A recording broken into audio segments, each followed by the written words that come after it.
早起看世界，镜头来孟加拉。孟加拉即马天狗节的疫情是真热烈，今年累计感染人数已经有29万人，其中有1500人死亡，这是去年同期的5倍。病人遮尔济，当地医疗体系嘛强要崩盘。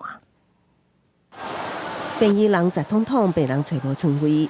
孟加拉爆发史上上严重的天狗节疫情，感染人数已经达到29万，1400多人死亡，是2000年以来的上高纪录。কোভিডের পরে একমাত্র ডেঙ্গুই আমাদেরকে এরকম ভোগালো, এছাড়া এর মাঝে এই ধরনের অন্য কোনো রোগের কোনো উপদ্রব আমাদের দেশে আসেনি।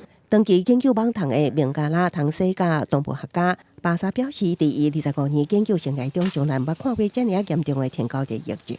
তাপমাত্রা, আর্দ্রতা, বৃষ্টিপাত এর প্যাটার্ন কিন্তু চেঞ্জ হয়েছে।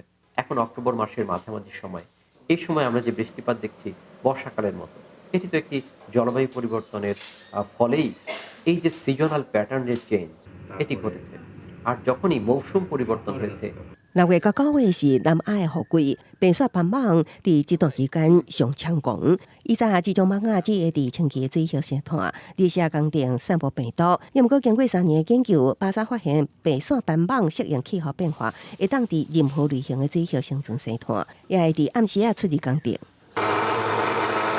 以前天狗节伫孟加拉的传染高峰是7到9月，也毋过病院观察到，这几年病例出现的时间开始提早佮久长，像今年4月底就出现病例增加现象，疫情佮较继续拖烧到凉爽的10、11月。因为全球暖化，若是孟加拉的天狗节疫情升悬，根据世界卫生组织过去20年来，全球天狗节病例数增加8倍，增加也烦恼其他透过蠓仔传染的疾病，像朱卡病毒、黄热病等，拢会进一步传染扩散。